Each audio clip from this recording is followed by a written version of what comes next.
Mga katrops,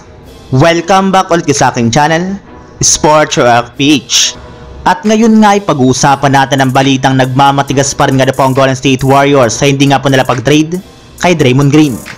Pag-uusapan na rin nga natin dito sa ating panibagong video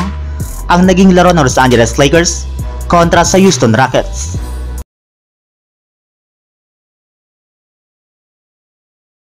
Kung parati nga po kayong aktibo sa NBA, ay siguradong alam na nga po ninyo na kabilang na nga po si Draymond Green sa kanilang mga manlalaro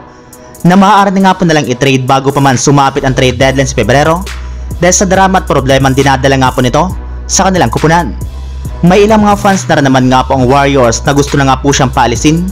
since bukod nga po sa wala na siyang masyadong naiambag sa depensa ay pang UFC na rin naman nga po ang laruan nito. Subalit ayon na naman nga po sa kalalabas pa lang na balita ng isang NBA insider,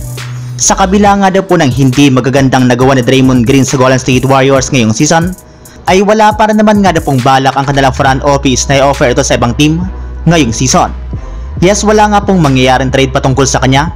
lalo pat malaki para naman nga po ang kanilang tiwala sa kakayahan ni Draymond Green na matulungan pa ang kampanya ng Golden State Warriors. Kaya sa madaling salita mga katrops, mananatili nga po si Green sa kanilang team hanggang sa darating na offseason sa NBA. Samantala, punta naman tayo sa ating sunod na pag-uusapan sa naging laro ng Los Angeles Lakers kontra sa Houston Rockets. Sa simula pa lamang nga po mga katrops ng kanilang laro, ay maaga na nga pong nakakalamang ang Rockets dahil sa kanilang mainit na shooting at ang pagiging dominante sa ilalim ng basket sa pagkakakuha nga po nila ng napakaraming offensive rebound at ang pagiging unstoppable nila dito. Kaya kahit man nga po pare-parehong nakapagtala ang Big 3 ng Lakers na sina D'Angelo Russell,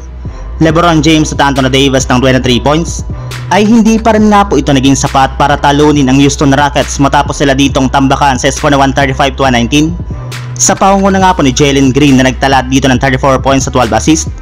at si Alperen Sengun na nakakuha rin naman ng 31 points at 12 rebounds. At kasabay nga po ng kanilang pagkatalo, ay sinabi na nga po ng head coach ng Lakers na si Darvin Ham na ang rason nga po ng kanilang pagkatalo ay ang kawalan nga po ng effort ng kanilang mga players pagdating sa defense at rebounding sa ilalim ng basket, gayong masyado nga po nalang napabayaan ng Rockets na maging komportable sa opensa nito. At dahil nga po sa nangyaring ito ay sari-sari mga pambabatikos na naman nga po ang natanggap ng kanilang team mula sa kanilang mga fans at NBA analyst, gayong parati na nga pong napapatunayan ng Lakers na isa silang average na koponan lamang. Kaya kailangan na nga po talaga nilang gumawa ngayon ng kahit anumang klaseng trade na magpapalakas ng kanilang kupunan. Pero ayon na naman nga po sa ibang mga fans, kahit anong klaseng trade nga po ang gawin ngayon ng Lakers, ay hindi rin naman nga po ito magiging epektibo kung nariyan pa rin nga po sa kanilang team si Coach Darvin Ham.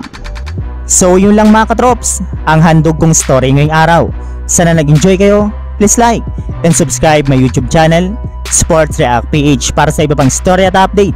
patungkol sa NBA. Kita-kits muli sa ating susunod na video.